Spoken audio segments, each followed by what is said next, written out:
Mwiriweho nshuti mukunzi wa radiyo Urumuri, uyu ni umwanya w'amakuru mu kinyarwanda wo kuwa kabiri itariki ya 4 Gicurasi umwaka wa 2021. Aya makuru wayateguriwe kandi ugiye kuyagezwaho nanjye Fabian Nkurunziza Mwita, naho Aloyizi Simpunga niwe wayadutunganirije akabageraho ameze neza. Dore rero ingingo z'ingenzi z'aya makuru. Umuryango urengera uburenganzira bw'itangazamakuru Reporters sans frontières washyize u Rwanda ku mwanya w'156 mu iyubahiriza ry'itangazamakuru.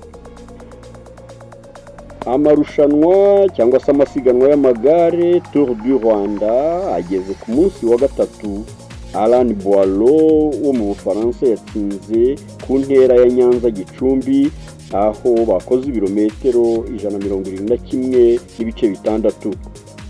Perezida wa Tanzania Suluhu Hassan yatangiye uruzinduko rw'akazi rw'iminsi 2 muri Kenya, aho yakiriwe na mugenzi we Perezida Uhuru Kenyatta. Abantu 30 ejo mu gitondo bishwe n'inyeshyamba zo muri Burkina Faso. Perezida Joe Biden wa Leta Zunze Ubumwe za Amerika yongereye umubare w'impunzi zemerewe gutuzwa muri Amerika kugeza ku 62,500 buri mwaka. Karibu rero mu kanya gatoya ndakugezaho aya makuru ku buryo burambuye. Ntujye kure.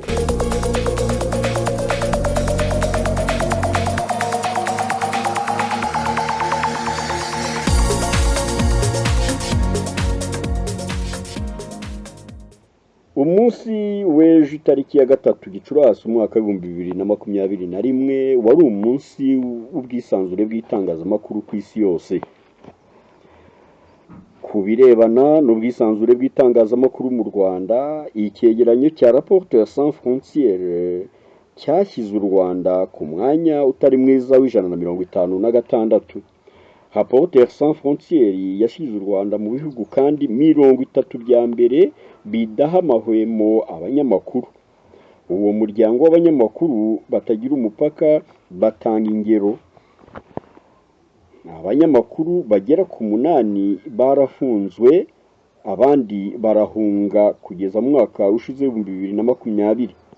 Leta y'u Rwanda yahagaritse ibiganiro bya BBC ishami ry'ikinyarwanda, kandi ngo leta ntiyorohereza guha ibyangombwa byo gukorera mu Rwanda abanyamakuru babyifuza.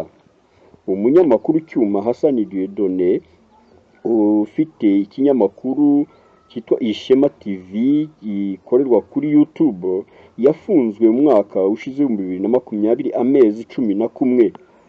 Mu kwezi gushize kandi Cyuma Hassan Dieudonné yagaragaye yirukankanwa n'abapolisi aho yarari mu muhango wo gushyingura umusore wishwe n'abapolisi. Hassan Cyuma Niyonsenga Dieudonné ku ijwi rya Amerika yumvikaniyeho yavuze ko mu Rwanda nta bwisanzure bw'abanyamakuru buhari ndetse n'ibinyamakuru ngo keretse abakorera ibinyamakuru bya leta. Raporo ya Reporters sans frontières yatangajwe mu minsi mike ishize yagarutse cyane ku bikorwa bikuru byagiye bibangamira ubwisanzure bw'abanyamakuru mu Rwanda mu bihe byahise, harimo ihagarikwa ry'ibiganiro byo mu rurimi rw'ikinyarwanda bya radio BBC y'Abongereza byahagaritswe mu 2015. Iravuga kandi ko kuva mu 1996 kugeza ubu abanyamakuru bagera ku 8 bishwe cyangwa se bakaburirwa irengero, abagera kuri 35 bo bakaba barafashe ubuhungiro. Uyu muryango uvuga ko nubwo u Rwanda rugaragaza umuhate wo kwagura umuyoboro wa murandasi kugera mu bice byose by'igihugu, abanyamakuru batinyutse kunenga ubutegetsi bahita bagaragazwa nk'ababiba amacakubiri mu baturage hagendewe ku byabaye mu hahise h'igihugu cyane cyane mu 1994. Uvuga kandi ko abanyamakuru b'abanyamahanga batoroherezwa mu kubona ibyangombwa bibemerera gukorera mu Rwanda.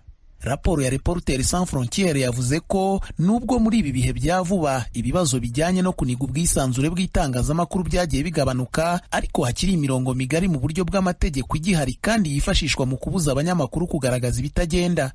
aho uwo muryango utanga urugero rw'igitabo cy'amategeko ahana ibyaha mu Rwanda cya 2018 cyarekeyeho ibihano by'igifungo ku banyamakuru bakurikiranyweho icyaha cyo gusebanya mu itangazamakuru bituma abanyamakuru badakora mu bwisanzure. Iyo raporo ya Reporters sans frontières yagarutse no ku kibazo cy'umunyamakuru Niyonsenga Dieudonné watawe muri yombi mu buryo buteye urujijo mu 2020 agafungwa ashinjwa kurenga ku mabwiriza ya guma mu rugo. Niyonsenga Dieudonné nyiri televiziyo Ishema TV ikorera kuri murandasi cyangwa se internet yafunguwe nyuma y'amezi 11 mu buroko. Kubwe umwanya u Rwanda rwashyizweho ntabwo utunguranye. Harabagiye bajya mu buhungiro ngira ngo ibyo birazwi, harabagiye bajya muri gereza, hari n'abandi bagiye babuzwa uburenganzira bwo kubona amakuru. Ibi ngibi rero byose kuza kuri uyu mwanya ntabwo byatungurana kuba u Rwanda rwaza ku mwanya w'156 kuko mu Rwanda ubwisanzure bw'itangazamakuru ntabwo abafite ubwisanzure niba abanyamakuru bakora inkuru zo gusingiza leta, inkuru zo gushimagiza iby'ubutegetsi bwakoze, iby'ubutegetsi bwagezeho. Bwana Nshimyumukiza Janvier akorera ibitangazamakuru binyuranye birimo na radio mpuzamahanga y'Abadage Deutsche Welle ishami ryayo ry'igiswahili. Wasanga mu bijyanye n'amategeko hari byinshi byakozwe mu kurengera ubwisanzure bw'abanyamakuru, ariko hakiri abayobozi batubahiriza ibiteganijwe muri ayo mategeko kandi ntibabiryozwe. Bwa bushake bwa politiki mvugo usanga wenda butagaragarira cyane, no kuvuga ngo ese uwo muntu ugaragaye akora statements zibangamiye ubwisanzure bw'itangazamakuru arakurikiranwa, kugira ngo ayo mategeko agamije gufasha abanyamakuru kwisanzura n'abaturage gutanga ibitekerezo agira agaciro. Ntabwo ari uko aba yasohotse nk'itegeko ngo rihabe ryanditse mu gihe riri bujye mu kabati abakabe barishyira mu bikorwa ntibarishyire mu bikorwa. Nubango ni bwa bushake bwawe bwo gushyiraho itegeko, ariko mu gihe ubwo bushake budakurikiwe no guhana abantu banyuranyije n'itegeko riteganya, mu by'ukuri babusa naho butaye agaciro. Ku rundi ruhande, inzego zishinzwe kureberera itangazamakuru mu Rwanda akenshi ntizemeranya na bene ibi byegeranyo by'imiryango mpuzamahanga kubirebana n'ubwisanzure bw'abanyamakuru mu Rwanda. Kubwa Bwana Rushingabigwi Jean Bosco uyobora ishami rishinzwe ibitangazamakuru mu rwego rw'igihugu rw'imiyoborere RGB, raporo z'urwo rwego nizo zagahawe agaciro kuruta ibyegeranyo nk'ibyo. Aha yari mu biganiro bijyanye no kwizihiza umunsi mpuzamahanga wahariwe ubwisanzure bw'itangazamakuru byatambukaga ku bitangazamakuru binyuranye by'imbere mu gihugu. RGB ikora ubushakashatsi buri myaka 2 bugaragaza ko itangazamakuru rihagaze. Kimwe mu bipimwa harimo ubwisanzure bw'itangazamakuru, harimo ubwiyongere bw'ibitangazamakuru bifite imirongo ngenderwaho itandukanye, kandi bimubwira n'abari bavuga ko baturankinga birimo mu byo bafite. Harimo uruhare rw'itangazamakuru mu guteza imbere demokarasi, kubaka ubushobozi bw'itangazamakuru. Ibi bintu tukomeje tugafatanya tukagenda tubipima nk'abanyarwanda tuziranye nk'abanyamakuru bamwe itangazamakuru, nibaza ko byadufasha kurusha za ranking ziri aho ntazi icyo zishingira. Muri rusange mu karere ka Afurika y'Uburasirazuba, u Rwanda ruri mu bihugu bizi nyuma y'ibindi muri raporo y'umuryango w'abanyamakuru batagira umupaka ya 2021, ndetse rwasubiye inyuma umwanya umwe ugereranyije n'uko rwari ruhagaze mu 2020. Dufatiye nko ku bihugu bine birukikije binahuriye narwo mu muryango wa Afurika y'Uburasirazuba, igihugu cya Uganda kiri ku mwanya w'125, Tanzania ku 124, Uburundi ku 147, naho Repubulika ya Demokarasi ya Kongo ikaza ku 149. Ibihugu byose byasuzumwe ni 180 byo ku isi. Temistokle Mutijima, Ijwi rya Amerika mu burengerazuba bw'u Rwanda.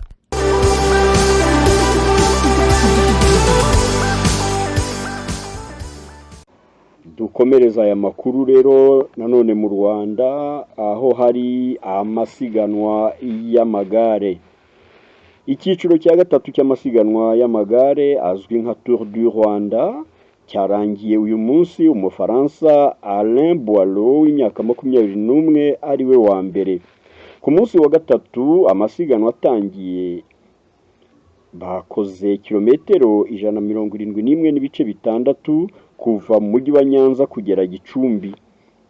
Ku rutonde rw'agateganyo kugeza ubu uri ku isonga muri rusange ni umunyakolombia Steven Vergana watsinze amarushanwa yo kwikubitiro ku cyumweru itariki 2 Gicurasi umwaka nyine wa 2021 ku ntera iva i Kigali kugeza i Rwamagana.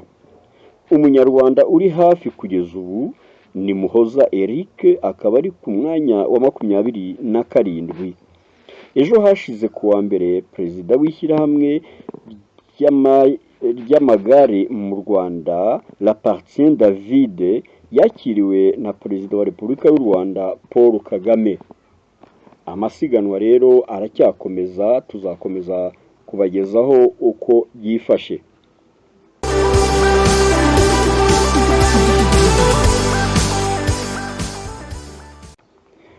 Dukomereza aya makuru yacu mu gihugu cya Kenya. Perezida wa Tanzania Mama Samia Suluhu Hassan yatangiye uruzinduko rw'akazi rw'iminsi 2 muri Kenya. Perezida Suluhu Hassan yageze ku kibuga cya Jomo Kenyatta isaa 4:45 za mu gitondo. Perezida Suluhu yabanje guca muri Serena Hotel iri hafi ya State House ya Nairobi. Yavuyemo yahinduye ndetse n'umwambaro yaje yambaye ahagana mu masaa 6, aho yagiye yerekeza ku ngoro y'umukuru w'igihugu cya Kenya, aho yakiriwe na Perezida Kenyatta Uhuru. Perezida Suluhu Hassan rero yakiriwe mu cyubahiro imbere y'akarasisi k'abasirikare ba Kenya yanatambagiyemo, ndetse bagaturitsa n'imizinga 21 nk'ikimenyetso cy'umushyitsi w'icyubahiro w'ikirenga. Nyuma Perezida Suluhu Hassan yajyanywe na mugenzi we Uhuru Kenyatta, aho yateganyirijwe kwakirwa, ndetse hari n'abaminisitiri ba Kenya, maze bakomeza ibiganiro byabo bombi. Kuri gahunda rero uyu munsi hari n'inama bari bugirane n'abacuruzi n'abashoramari bose bo muri ibihugu byombi Kenya na Tanzania. Ejo kandi akaba hateganyijwe ko ba perezida bombi Uhuru na Suluhu bazageza ijambo ku nteko z'abadepite n'abasenateri bombi bari hamwe, kandi bagaha n'ibiganiro abanyamakuru.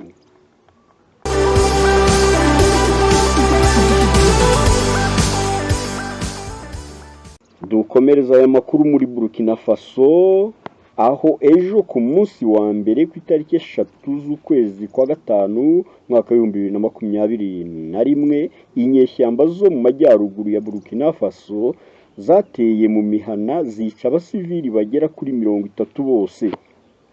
Amakuru atangazwa na leta ya Burkina Faso aravuga ko inyeshyamba zateye zizindutse cyane, abantu bakiri mu ngo zabo, aho ni mu karere ka Kodiye na Futuri mu majyaruguru ya Burkina Faso.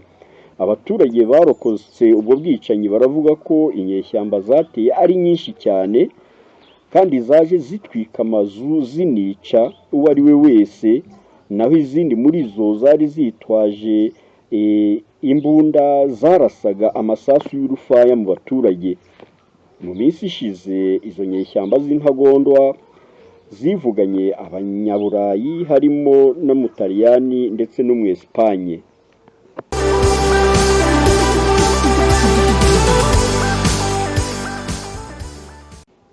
Turangiriza aya makuru yacu uyu munsi muri Leta Zunze Ubumwe za Amerika, aho Perezida Joe Biden yavuguruye itegeko rirebana n'impunzi zemerewe kwakirwa muri Leta Zunze Ubumwe za Amerika. Perezida Joe Biden rero yongereye umubare w'impunzi zemerewe kwinjira no gutura muri Leta Zunze Ubumwe za Amerika kugeza ku 62,500 ku mwaka, nk'uko tubikesha ikinyamakuru The Reuters. Bityo Perezida Biden akaba yahinduye icyemezo cyari cyarafashwe n'uwo yasimbuye Donald Trump, wari wagabanyije uwo mubare kugeza ku 15,000 gusa. Ibyo kandi Perezida Joe Biden yabitangaje nyuma y'uko ejo kuwa mbere w'iki cyumweru yari yaneguwe cyane cyangwa yanenzwe ko atahinduye iryo tegeko cyangwa se iyo ngingo.